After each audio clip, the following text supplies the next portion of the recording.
Esse é o Conviver, um podcast para falar de nós, as crianças.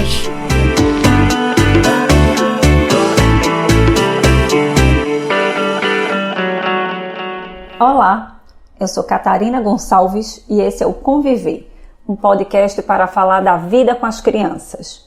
Nesse nosso 11º episódio, iremos conversar sobre o desenvolvimento moral das nossas crianças, a partir de um papo para lá de interessante com a professora Maria Suzana Menin, que é doutora em psicologia, livre docente titular pela Universidade Estadual Paulista Júlio de Mesquita Filho, a Unesp. Com a professora Suzana Menin, pudemos refletir sobre muitas coisas relacionadas aos modelos de educação parental, considerando que a forma como nós adultos educamos as crianças diz muito sobre as perspectivas que os nossos pequenos e pequenas vão construindo as suas identidades ao longo da vida. Isso porque é na família que a criança começa o seu primeiro processo de assimilação de regras de convivência que posteriormente irá utilizar em outros ambientes e na relação com outras pessoas, aderindo a valores que guiarão suas formas de decidir e atuar no mundo. Para esse episódio, nos baseamos em evidências da literatura psicológica do desenvolvimento moral construtivista, quando ela destaca que as crianças vão aprendendo a pensar sobre si mesmas a partir da perspectiva dos outros. Ou seja, a forma como os outros reagem às crianças vai levando-as a considerarem algo como valor ou contravalor. E quem são esses outros? Num primeiro momento, esses outros são os adultos da família, pai, mãe, os cuidadores, que vão reagindo e dando sentido ao mundo da criança e às suas percepções. Em seguida, num processo de socialização secundária, esses outros se ampliam para outros adultos, como, por exemplo, os professores e professoras com quem as crianças interagem na escola e também os pares, ou seja, as outras crianças. Como nos diz Madalena Freire no seu livro Educador, quando eu e o outro nos encontramos, cada um se descortina. Mesmo que eu não queira, mesmo que ele não queira, o desconhecido hospedado em nós nos denuncia. O que essa cientista poeta nos chama a atenção é para a potência que é o encontro com o outro, podendo, assim mesmo, nos construirmos a partir da visão alheia. É pensando nesse caminho que eu tenho certeza que aqui todos nós já ouvimos a expressão "diga-me com quem andas que eu te direi quem és". Sim, quando falamos no desenvolvimento moral das crianças, isso é bastante verdade, podendo essa frase ser estendida ainda para "diga-me quem e como te educou que eu te direi mais ou menos quem és". Isso porque nós vamos formando a consciência de nós mesmos, o que somos, o que valorizamos, o que gostamos, como agimos, à medida que experimentamos reações dos outros às nossas ações. Ou seja, o adulto que educa tem um papel importantíssimo ao escolher os estilos de educação que adotará em relação às crianças, posto que isso tem implicação na construção das identidades infantis e suas formas de experimentar a relação com as outras pessoas e com as regras do mundo. Então, quando dialogamos com a psicologia moral piagetiana, compreendemos que a moral é um sistema de regras que vamos construindo na interação com as outras pessoas e com as situações que vivemos. Para esse teórico, as pessoas nascem com uma ausência total de regras, e é exatamente na interação com o meio físico e social que elas vão amadurecendo suas estruturas internas que lhes permitem compreender as relações e os limites presentes. Luciene Tonheta, no estudo A Construção da Solidariedade na Escola, as virtudes, a razão e a afetividade, nos diz que a criança pequena não distingue o que pode ou não pode fazer. Ela descobre o mundo pela ação física, pelo movimento, pelas sensações que experimenta inicialmente na relação com os adultos. Isso porque são eles quem as livra do perigo, quem as alimenta e troca suas roupas.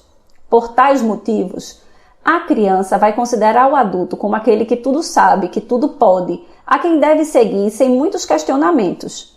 Bem, a ação do adulto importa demais nos momentos iniciais da educação dos nossos pequenos e pequenas. Portanto, pensando nisso, iniciamos a conversa com a nossa convidada, perguntando para ela acerca das formas utilizadas pelos adultos para educar e os impactos que os diferentes estilos de educação parental podem ter no desenvolvimento infantil e nas construções das personalidades das crianças. Assim, grosso modo, você pode dizer que é uma família mais autoritária, mais democrática, ou se a gente combinar essas formas de educação, então, por exemplo, uma família autoritária, né, em que as ordens todas vêm dos pais, né, ou dos adultos, né, a regra é a obediência, né, a desobediência ela recebe castigo, o castigo ou a sanção é na forma de castigo que dói, né? O castigo que é mais forte, que acredita-se que quanto mais forte, mais a obediência acontece, né? O respeito unilateral é o que predomina, né? As relações de coação, né? Então, o que sobra aí, né? O que sobra aí em termos de educação moral possível nesse ambiente, né? Então, vai sobrar aí uma educação moral para a heteronomia, né, onde os valores são aqueles valores convencionais que vêm dos pais, né, e que resta à criança assimilar, né, assimilar prontos, quer dizer, ela tem pouco espaço, oportunidade de construção. Para iniciar essa conversa, Susana Menin trata dos estilos de educação parental, destacando que são formas ou estratégias que os pais utilizam para atingir objetivos específicos no que diz respeito aos vários aspectos do comportamento dos filhos e das filhas. Ao falar sobre o assunto, nossa convidada aponta de início a existência de famílias autoritárias. De acordo com ela, o estilo autoritário de educação se pauta no respeito unilateral, ou seja, normalmente se exige que as crianças respeitem os adultos, mas com frequência se admite que as crianças sejam desrespeitadas. É muito comum, nesse estilo de educação, a explicação de ações baseadas puramente na autoridade. Por exemplo, vá tomar banho porque eu estou mandando e eu sou sua mãe. Ao invés de solicitarmos às crianças que tomem banho porque os hábitos de higiene são importantes para a manutenção da saúde. As famílias que usam um estilo autoritário de educação muitas vezes se baseiam no jargão, respeitem os mais velhos, mas ainda não reconhecem que as crianças, desde sempre, são sujeitos de direitos e precisam ter a dignidade reconhecida, respeitada e protegida, inclusive para que aprendam a respeitar todas as outras pessoas nas suas relações futuras e não apenas os mais velhos. Outra característica desse estilo de educação, conforme Susana Menin, é a coerção, forma de educar que se baseia no controle e na punição, levando as crianças a abandonarem determinado comportamento em função do temor em relação ao castigo e não em função de terem compreendido o valor que feriram ao praticarem determinado ato. Parem de brigar, senão eu vou bater nos dois, diz uma mãe autoritária aos filhos que estão em conflito, ao invés de tentar resolver esse problema, buscando entender sua origem e chamando a dignidade que precisa ser respeitada. Essa forma de resolução traz muitos prejuízos. Um estudo realizado por Nayana Patias, Aline Siqueira e Ana Cristina Dias, cujo título é Bater não educa ninguém, práticas educativas parentais coercitivas e suas repercussões no contexto escolar, chama atenção para os efeitos prejudiciais que o estilo coercitivo pode trazer para as crianças. Isso porque deve-se levar em consideração que comportamentos aprendidos na primeira infância serão utilizados em novas situações com as quais a criança se depara. Portanto, quando a criança é educada em uma relação na qual certas práticas coercitivas são utilizadas, tais como gritar, xingar ou bater, ela poderá fazer uso das mesmas práticas nas suas relações interpessoais com as outras pessoas, ou ainda apresentar determinados comportamentos internalizados, tais como retração social, ansiedade, depressão e baixa autoestima e agressividade. Além disso, a criança abandona as práticas inadequadas pelo medo de apanhar e não porque compreendeu o valor que estava ferindo. Por que não se bate no irmão, por exemplo? Não se bate nos outros porque o outro merece respeito. Quando a criança para de bater no irmão porque a mãe também vai batê-lo, ela não entende o respeito como um valor que não pode ser ferido. Logo, quando o medo de apanhar desaparece, o comportamento inadequado ressurge porque a criança não conseguiu compreender o que estava de fato em jogo. Compreendendo que nem todas as famílias possuem um estilo autoritário, Susana Menin progrediu destacando mais um estilo de educação parental. Agora, se você pensa numa família mais democrática, onde as regras de disciplina são mais explicadas, combinadas, a sanção ou a consequência se há uma infração, né? Principalmente se essa infração é grave, que fere a criança, que fere a relação, né, entre as pessoas na família, né? Mas essa sanção não é de caráter expiatório, né? Ela é por reciprocidade, quer dizer, ela acontece para reconstituir as relações sociais, né? Então, se isso acontece nesse sentido, qual é o espaço para a educação moral, né? É um espaço para uma educação moral mais de respeito mútuo, de cooperação, né? E que a gente sabe por Piaget que pode levar à autonomia moral, né? O que ele chamava de moral do bem. O segundo estilo de educação parental apresentado por nossa convidada é aquele que ela chamou de educação democrática, elegendo para esse estilo duas características fundamentais: a sanção por reciprocidade e o respeito mútuo. Para pensarmos melhor esse respeito, começaremos conversando sobre a sanção por reciprocidade, que é o tipo de sanção que consiste em uma tentativa de reparação do ato infracional.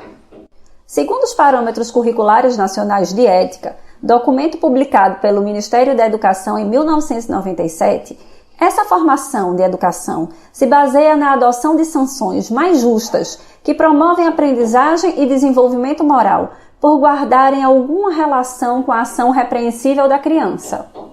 Vamos pensar melhor sobre isso. Imaginemos que uma mãe, por questões de cuidado, conversou com a criança sobre o fato dela andar sozinha no elevador, dizendo dos riscos e construindo a regra de que a criança apenas poderia andar no elevador acompanhada de um adulto. A criança, por qualquer razão, mentiu para sua mãe e ela descobriu que o filho esteve no elevador sem acompanhante. O que está em jogo nesse caso é algo muito caro para a educação moral: a confiança. A criança quebrou um acordo de confiança com a mãe e em nada resolverá a situação a mãe dizendo ficará uma semana sem jogar videogame. Vamos ser honestos. O que o videogame tem a ver com a mentira da criança? Na resolução dessa questão, quando se coloca a possibilidade de uma sanção por reciprocidade, o que deve estar em jogo é a relação entre pais e filhos e a quebra da necessária confiança entre eles. Sim, é nisso que devemos focar e é isso que a criança precisa reparar. Quando quebramos a confiança com alguém, perdemos algo de muito valor para as relações interpessoais e precisaremos reparar isso. Pensando nessa questão, precisamos considerar, ainda na sanção por reciprocidade, a questão do respeito mútuo. Isso porque a criança mentiu. Sim, isso nós já sabemos. Mas nada, absolutamente nada, tira dela o direito a ter sua dignidade respeitada. Em outras palavras, estou dizendo que mesmo quando uma criança erra, ela precisa continuar sendo respeitada, pois esse é um imperativo categórico que uma educação democrática não pode abrir mão. Desse modo, é necessário que o adulto que educa a criança compreenda que para elas aprenderem, precisam pensar sobre o que aconteceu e se sentirem motivadas a fazer isso corretamente. Isso apenas ocorrerá quando entendermos que para uma criança fazer melhor uma coisa, nós não precisamos fazê-la se sentir mal por isso, mas sim levá-las a pensar sobre a relação de causa e consequência de suas ações.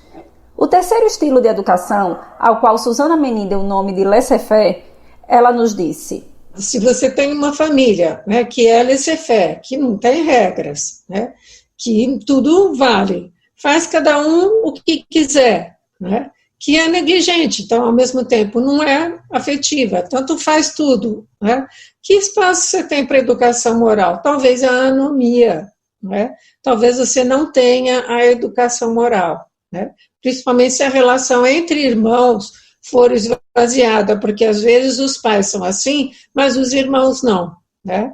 E é claro que tem muita variedade nesses tipos familiares, né, que a gente delineia assim de uma maneira mais sintética, porque às vezes a mãe pode ser do jeito, o pai de um outro jeito, a avó de um outro jeito, né? A influência do irmão mais velho de uma outra maneira, né? Então, isso tudo tem um campo de variabilidade que é muito grande, de forma que sobra na família diferentes espaços de socialização, né? Mas, grosso modo,